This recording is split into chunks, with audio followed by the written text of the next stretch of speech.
बिस्मिल्लाहिर्रहमानिर्रहीम। अस्सलाम वालेकुम। कैसे हैं स्टूडेंट्स? उम्मीद है कि सब खैरियत से होंगे। लिसानुल निसाब के नए लेक्चर के साथ हम मौजूद हैं। मेरे सामने है मैथमेटिक्स की 9th क्लास की book Khyber Pakhtunkhwa text book board Peshawar. Unit number 16 चल रहा था। एरियाज़ पे बात हो रही थी, पैरेललोग्राम्स के एरियाज़ पे, ट्राइंगल्स की बेस पे और सेम बेसिस और सेम एल्टीट्यूड्स पे की बेस पे। तो आज हम लास्ट थ्योरम करने जा रहे हैं जी इस यूनिट का, और इंशाल्लाह ये थ्योरम्स का भी लास्ट ही है। हम ऑलमोस्ट सारे थ्योरम्स कंप्लीट कर चुके हैं जी। तो स्टार्ट करते हैं विदाउट एनी डिले और देखते हैं जी कि इसकी स्टेटमेंट क्या कहती है और ये कैसे डिफरेंट है दूसरों से। स्टेटमेंट कहती है जी कि triangles on equal bases and of same altitude are equal in area. Almost same है सबकी स्टेटमेंट्स, एक एक वर्ड का फ़र्क आ रहा है। अच्छा, इससे पहले आपने, अगर मैं आपको ज़रा रिकॉल करा दूँ ताकि आसानी हो जाए, वो ये कि 16.2 जो थ्योरम था उसमें हमने यहाँ पे ट्राइंगल्स के बजाय पैरेललोग्राम्स के बारे में पढ़ा, ठीक है, और बेसिस वहाँ भी इक्वल ही थी। आप देख सकते हैं पैरेललोग्राम्स ऑन इक्वल बेसिस, बाकी सारी की सारी स्टेटमेंट वही है। अब आप प्रूव कर चुके हैं कि वो वाले पैरेललोग्राम्स जिनकी इक्वल बेसिस हों, जैसा कि इस वक्त दो पैरेलल लाइंस के अंदर दो ट्राइंगल्स बनी हुई हैं, ए बी डी और के एल एम, ठीक है, जैसा कि उसने बोला कि वो ट्राइंगल्स लेनी है। तो इस वक्त दो ट्राइंगल्स तो उसने लिए हैं, लेकिन आप देख सकते हैं सेम बेस के साथ नहीं है, इक्वल बेसिस हैं, यानी अलग अलग से हैं। लेंथ उनकी जो बेस की लेंथ है वो आपस में इक्वल है, ठीक है। आर आ गया स्टेटमेंट के अंदर, इज या आर या कॉमा या देन। मैंने आपको बताया था कि स्टेटमेंट को करना है आपने ब्रेक। इससे पहले पहले जो कुछ होगा वो है गिवन, और इसके बाद जो कुछ है वो है आपको प्रूव करना, ठीक है जी। आपने ये प्रूव करना है इस थ्योरम में कि ए बी डी ट्राइंगल और के एल एम ट्राइंगल, इन दोनों के एरियाज इक्वल है, या दूसरे लफ्ज़ों में ये ट्राइंगल्स कॉन्ग्रुएंट है, ठीक है। और कंडीशंस क्या हैं? सेम एल्टीट्यूड्स में, यानी दोनों की हाइट सेम है, परपेंडिकुलर हाइट। दूसरे लफ्ज़ों में आप ये भी कह सकते हैं कि दो पैरेलल लाइंस के अंदर आ रहे हैं, ठीक है। और पैरेलल लाइंस के अंदर आने का मतलब यही है कि उनकी हाइट जो है वो चेंज नहीं हो रही। दूसरी इंपॉर्टेंट बात यह है कि बनानी आपने ट्राइंगल है, और तीसरी इंपॉर्टेंट बात यह है कि उनकी बेसिस को इक्वल करना है, सेम बेस के साथ नहीं बनाना, यानी एक ही बेस के साथ दूसरी ट्राइंगल ना बनी हुई हो, ठीक है जी। ये दो तीन चीज़ें हैं, उसके बाद थ्योरम बहुत आसान है और ऑलमोस्ट सब में सेम लॉजिक्स यूज़ हुई हैं। 16.1 2 3 और आज जो लास्ट थ्योरम है उसमें भी ऑलमोस्ट वही बातें होंगी, ठीक है जी। तो मेरे ख्याल से अगर आपने फर्स्ट थ्री थ्योरम्स को अच्छे से समझा हुआ है तो 16.4 को समझना कोई ज़्यादा मुश्किल नहीं है। चलिए जी स्टार्ट करते हैं। गिवन में हमने जिक्र करना है ट्राइंगल्स का, इक्वल बेसिस का और उनके सेम एल्टीट्यूड का। फिगर में आप देख सकते हो उसने दो पैरेलल लाइंस ड्रॉ की, पी क्यू और एक्स वाई, जिसमें उसने दो ट्राइंगल्स ली, ए बी डी और के एल एम, ठीक है। अब ये सेम एल्टीट्यूड के अंदर दो इक्वल बेसिस के साथ ट्राइंगल्स आ गई। अब कहता है कि triangle A B D and triangle K L M, ये दोनों triangles are between the same parallel lines P Q and X Y, ये दोनों सेम पैरेलल लाइंस के अंदर आ रही हैं, और बेसिस चूँकि इक्वल है इसलिए उसकी बेसिस को मेंशन करना भी ज़रूरी है कि ए बी इक्वल है के एल के, ठीक है जी, कॉन्ग्रुएंट है या इसकी मेजरमेंट इक्वल है। ये हो गया हमारे पास गिवन। प्रूव क्या करना है कि दोनों ट्राइंगल्स कॉन्ग्रुएंट हैं या उनका एरिया इक्वल है। तो उसने कह दिया कि area of triangle A B D equal है area of triangle K L M के, ठीक हो गया जी। अब ज़रा रिकॉल करें जो मैंने आपको कहा कि हमने 16.2 थ्योरम नंबर 16.2 में ये सीखा था कि वो वाले पैरेललोग्राम्स जिनकी बेसिस इक्वल हों वो एरियाज़ में इक्वल होते हैं, ठीक है।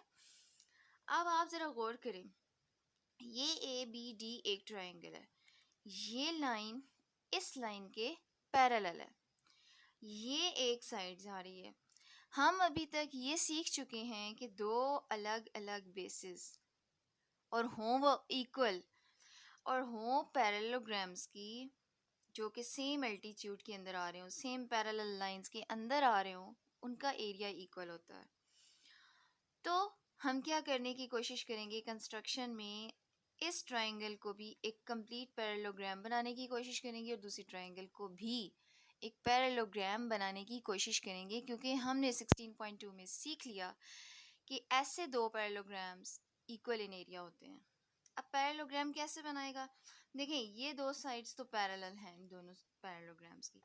अब एक साइड ये गई हुई है AD, इसी के पैरेलल एक और साइड बना देगा। इसी तरीके से ये दो साइड्स पैरेलल हैं, ML के पैरेलल एक और लाइन ड्रॉ कर देगा। तो ये 4 साइडेड क्लोज्ड फिगर हो जाएगी दोनों केसेस में, और दोनों ही पैरेललोग्राम्स बन जाएंगे और कंडीशन पूरी हो जाएगी। और हम आराम से कह सकते हैं 16.2 थ्योरम का रेफरेंस देकर कि दोनों थ्योरम्स के एरियाज इक्वल हैं, दोनों पैरेललोग्राम्स के एरियाज इक्वल हैं। ठीक है जी, बस इस बेस पे कंस्ट्रक्शन आपने करनी है। तो आपने ये कहना है कि आप ड्रॉ कर रहे हैं जी BC जो कि पैरेलल है AD के, ठीक है, और KN ड्रॉ करना है जो कि पैरेलल है LM के, और ये दोनों PQ को C और N पॉइंट पे इंटरसेक्ट कर रहे हैं या मीट कर रहे हैं। ठीक है जी, यहाँ तक आई होप सो कि मैंने आपको कंस्ट्रक्शन अच्छे से एक्सप्लेन कर लिया। फिर भी समझ ना आए तो आप पूछ सकते हैं। आगे चलते हैं जी इसकी प्रूफ की तरफ, और प्रूफ बाकी की तरह फिर से बहुत आसान है। देखिए, कहता है जब कंस्ट्रक्शन में हमने ये लाइंस ड्रॉ की हैं तो क्या हुआ, ABCD and KLMN are parallelograms. क्या ऐसा ही है? जी हाँ, ABCD और KLMN दो पैरेललोग्राम्स बन गए। कैसे बन गए? क्योंकि हमने कंस्ट्रक्शन में किया या इनकी अपोजिट साइड्स पैरेलल हैं। ठीक है, पैरेलल कैसे, मैंने इस पे बात कर ली है। उसके बाद कहता है अगर ये दोनों पैरेललोग्राम्स हैं, जैसा कि this is a symbol for since AB is congruent to KL। हमने गिवन में देखा ना कि AB KL के कॉन्ग्रुएंट है। इन पैरेललोग्राम्स की दोनों बेसिस कॉन्ग्रुएंट हैं, ये आपको गिवन था। दूसरी बात ये कि दोनों पैरेललोग्राम सेम एल्टीट्यूड के अंदर आ रहे हैं। अब ये किसने कहा? ये तो सेम एल्टीट्यूड की बात हमें गिवन में थी, दी गई थी ना। ठीक है, ये दोनों बातें कि उनकी बेसिस भी सेम हैं, कॉन्ग्रुएंट हैं, और वो सेम एल्टीट्यूड में भी लाई कर रहे हैं।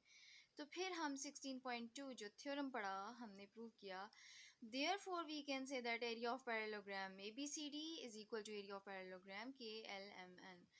इसका मतलब ये है कि इस पैरेललोग्राम ABCD का एरिया इक्वल है KLMN पैरेललोग्राम के एरिया के इक्वल।